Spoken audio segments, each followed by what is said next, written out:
Hello, everybody. AM 1230 WJOB and 104.7 FM. The voice and face of the Calumet region. Also streaming live on Facebook, Twitter, and YouTube. I'm Jim Delo, JED in America. Big truck! Standing outside here at 7150 Indianapolis Boulevard. That happens to be the Purdue Northwest Commercialization Center. And throughout the summer, I'm going to do it this way. For the first 20 minutes or so, I'm going to do a little segment called JED in America, and we're just going to talk about what's going on. Mostly in the national circus, but there's plenty of stuff going on. Just kind of like this is all you need in the morning, and you can get that right here from a Midwestern radio host. And first of all, maybe some more fissures in Hawaii. They're looking at, they've discovered even more fissures with satellite imaging. And I think that originally it was 20, now it's quite a bit more. And they're looking for a possible major eruption on the Big Island. And I got a picture yesterday from Dave Grabarczyk, or was it, I think it was him, sending a picture of some guys playing golf right in the midst of all of the plumes of smoke and lava behind them. That's some real diehards. That won't be me, as you notice here. I went and saw Doc Brown yesterday. I've been having this wicked tendonitis. He took an x-ray and says, you want me to put you in a cast, or do you want to put you in one of these where you can take a shower, or maybe take it off when you do your BMs. Hey, thanks for beeping. Thank you for beeping. That is Sally and Rich. I'm gonna give everybody names, okay? Sally and Rich just drove by. I don't know where they're going or if that's even close to their names. Maybe after a while people just give it me their names. How's that sound? All right, what else is going on? Did you guys see what was happening? You know what, I have it all in my head, and then all of a sudden I thought of Sally and Rich. Hey, a guy on a motorcycle without a helmet on and plenty of just a sweatshirt on. So really he's gonna be freezing his butt off on his way there. All right, let's talk a little bit about the national circus. Plenty of stuff happening last night. First of all, Rudy Giuliani. Okay, you guys following this? He kind of was brought in to be the, I don't know, not the fixer, because Michael Cohen, but he was brought in by President Donald Trump to kind of figure out a way out of this mess. Then he went on the television the other day with, not Hannity, but yeah, Hannity, and he told him, he said, hey, yeah, Donald Trump paid him back, don't worry about it. And they would have paid back the money used for, of course, excuse me, thanks for beeping. Every time somebody beeps, I'm going to sneeze. Is that okay?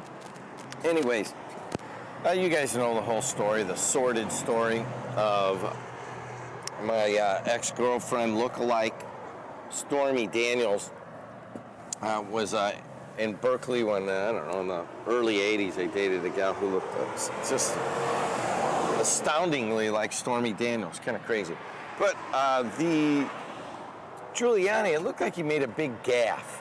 And at the time, I'm like, are you kidding? I think he did that on purpose. The guys like that don't make gaffes.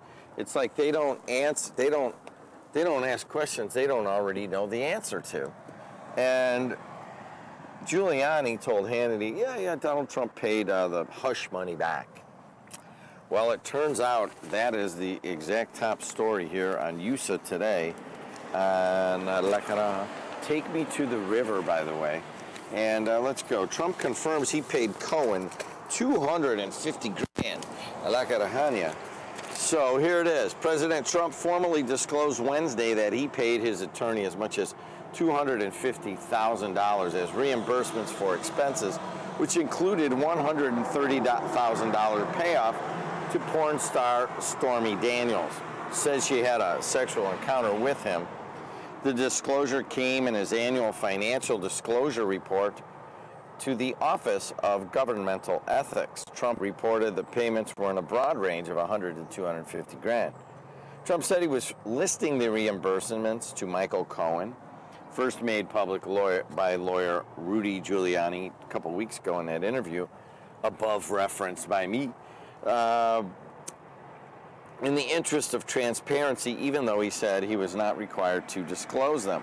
But ethics officials said in a note, his form, that they concluded otherwise. The information related to the payment made by Mr. Cohen is required to be reported. So the White House is like, you know, we don't have to report this, but we're going to do it anyways because we're good people. And the Office of Governmental Ethics says, well, you may be good people, but you did have to report it. So what we have here is a failure to communicate, and Cool Hand Luke gets out of the stockade and eats a bunch of eggs and everybody's happy. All right, listen, 500 million or 300 million, what's the difference when you're paying off young gymnasts? Because Michigan State is in a heap of trouble, and it looks like they're going to pay hundreds of millions. Sorry about that. Here it is. Michigan State University. What is that sound? Oh, that's my phone. Sorry about that. I hit my phone and it went crazy. All right. Hey, Michigan State University agreed to pay $500 million to more than 300 victims of sexual abuse by Larry Nassar, the sports medicine doctor it employed.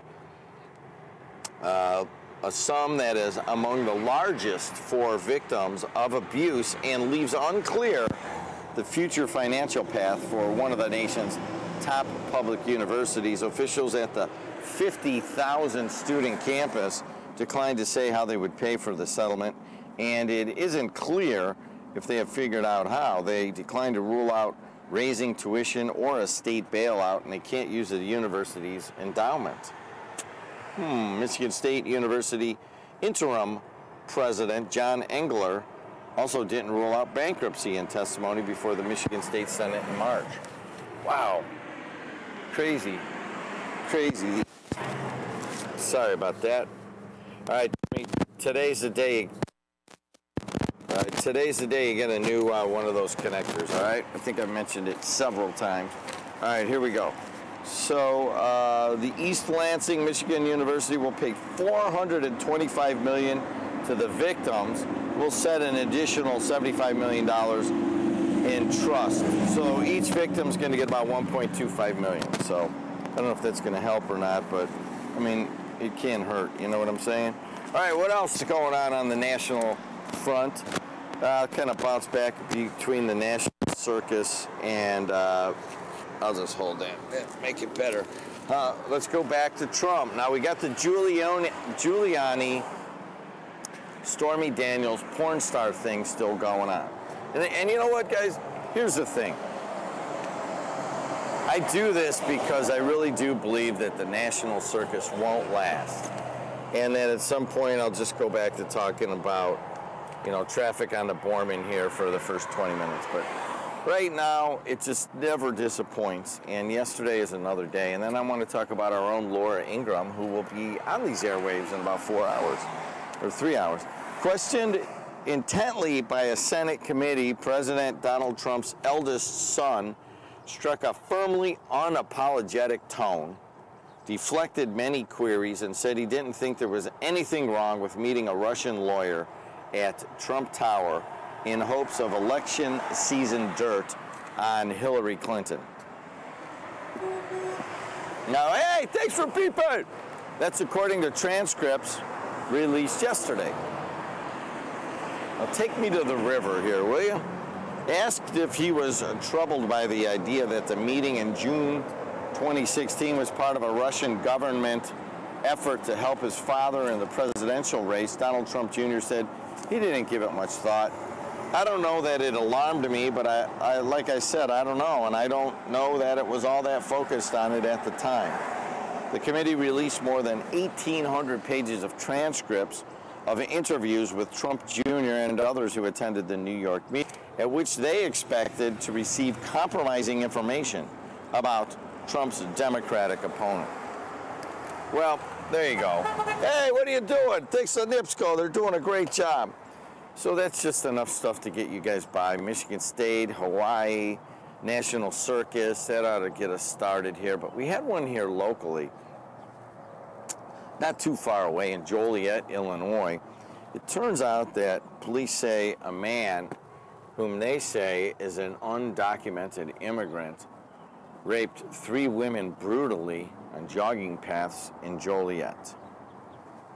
And this comes amidst the discussion about amnesty.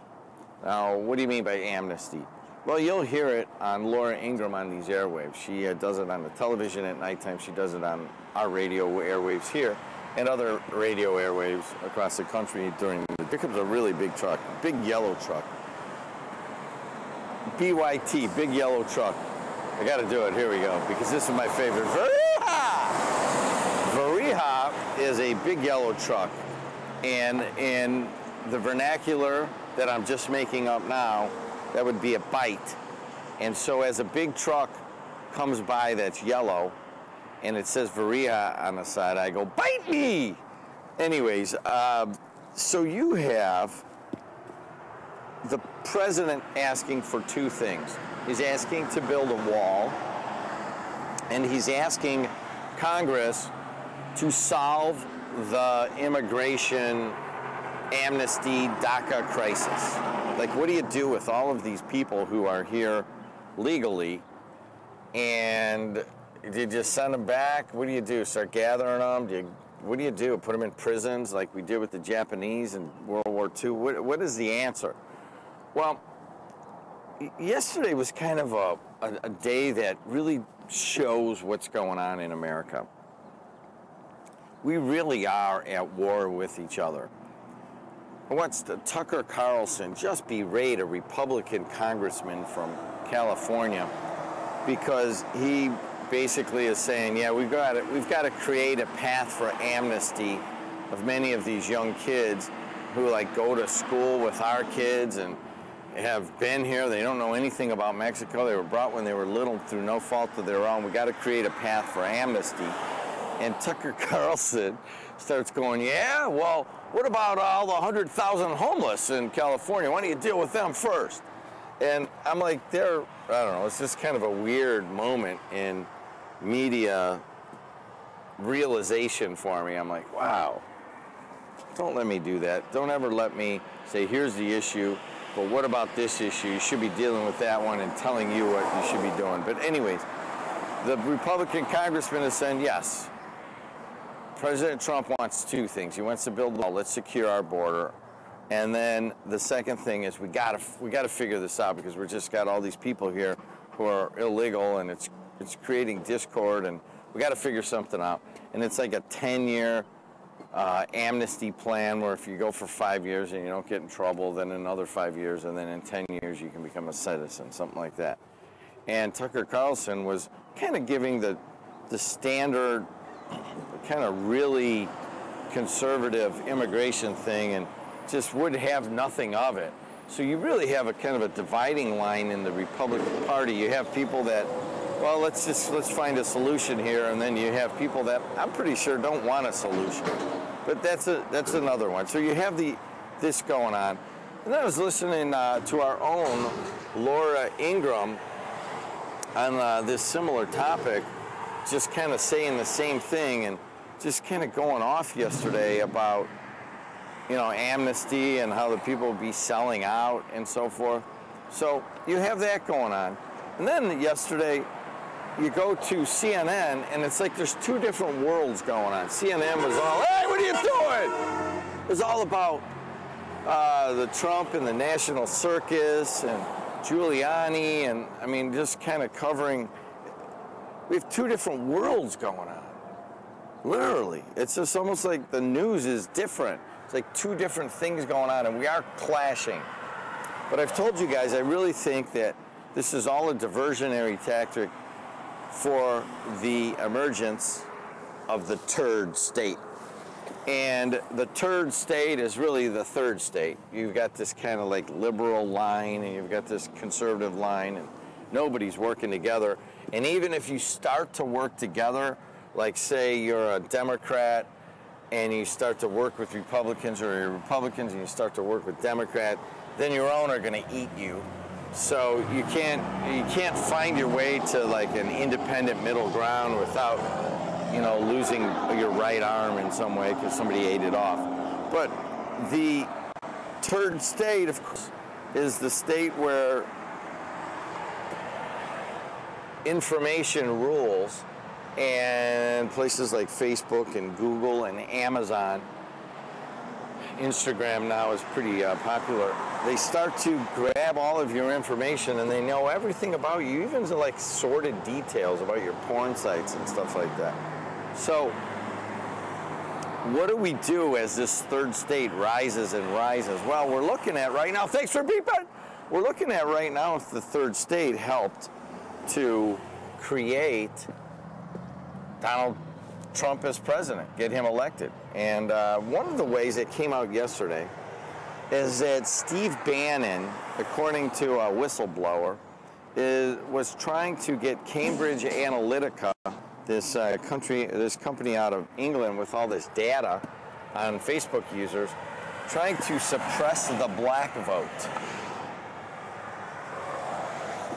I don't know why that is just so egregious, but it is. But they tried to use the data to get less black people to come out and vote. Maybe it worked, maybe it doesn't. It's still in the infancy. But even if there was that attempt, there's two ways to look at it. That you have to look at all of the clubs in your bag. Hey, big truck! And you have to use all of those clubs in your bag. You don't ease into a knife fight. And if that's a club that you could use and it was there and we could get less black people to vote just by using these people's data, then you got to do it. And that is one way of looking at it. The other is another side to that story of, is that a racial comment, and are you using accepted tactics by plugging into the turd state? I'll tell you more about the turd state some other day, but I want to watch the garbage man across the street pick up this massive bin and pull it over, top over the front, and then dump a bunch of garbage from Planned Parenthood into the garbage and then go on his way, because that's a big truck. I also want to turn and watch this beautiful Midwestern sunrise coming up over the eastern plains. Hey, big truck! National Industrial Maintenance. And then I do not want to see a Praxair truck come down the road here and sprinkle me with this sulfur metallic dust that they did yesterday. And I looked at the tape on that, and it's just egregious. I don't know what happened with Praxair, which is a normally clean, really clean company, but you could watch that video, and I was standing right here, and I had the dust on me. It was a white dust, and I know we're in an industrial area, and you've got to kind of accept that over time, but I don't accept standing outside the Purdue Northwest Commercialization Center and getting sprayed with a metallic dust that I have no idea what it is. I will tell you a story, though. I do love industry, something about it. You guys see these big trucks. I'm not just yelling at big trucks because they're big and I got nothing else to say. I love looking at big trucks go by. I like to go watch the trains. I loved to do that when I was a little kid. But perhaps more than all of that, I enjoy looking at a big factory. And we got plenty of those around here. One of them makes oil. And I was out at the National Mascot Hall of Fame, which is coming to Whiting, Indiana, right down this road, several miles, right up by the Lake Michigan, Indianapolis Boulevard, right before it goes into Chicago. Excuse me. And I'm standing there, and I'm looking, and I get this big glass building, and they just gave us a big tour. And I go to the guy, Al Spager, and we're looking at BP. BP Whiting Refinery is right there.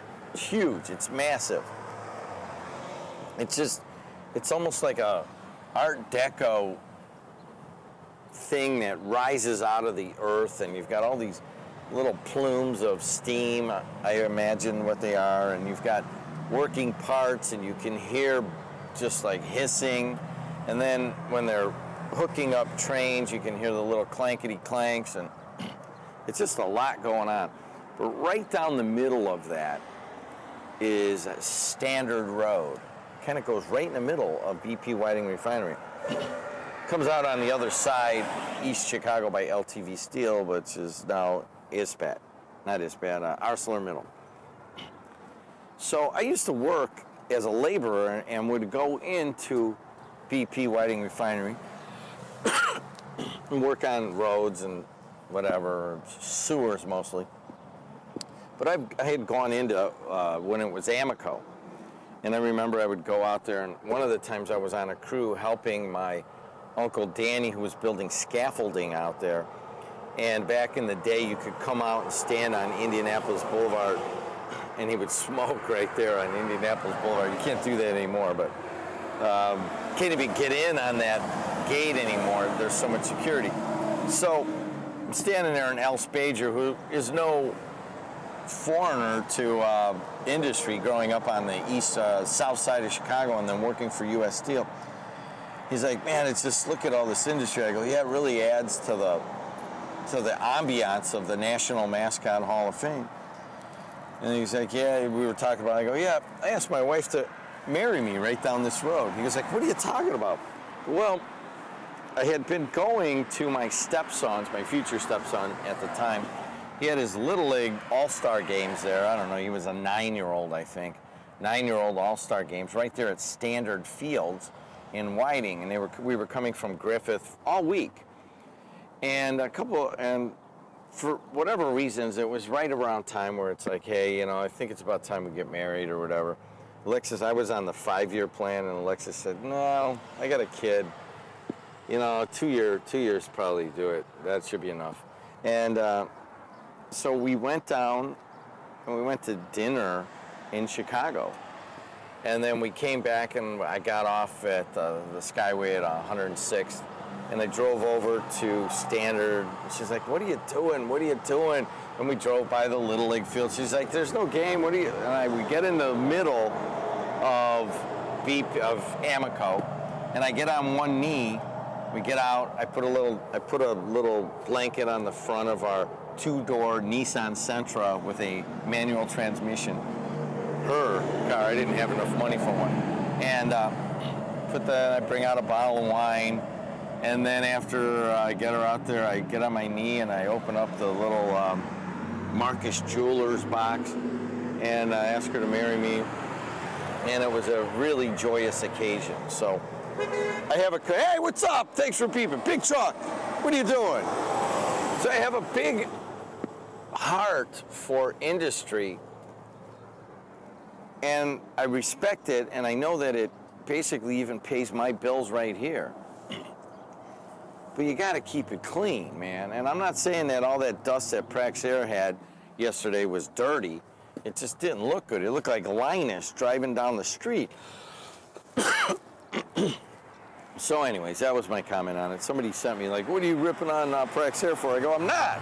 They're driving down the street like Linus. I'm going to say that they're Linus today, and that they need to, my guess is that they didn't clean off the outside of the tanker enough, and so as it was driving down Indianapolis Boulevard, it just sprayed me, kind of like a skunk. All right, guys, I'm Tim Delo, hanging out. Beautiful sunrise, Hammond, Indiana, US 41. That ought to keep you for enough stuff that's going on in the world. And I'm going to go in and we're going to turn down YouTube and Twitter and Facebook, and we're going to reopen it for the local radio show of JED in the region.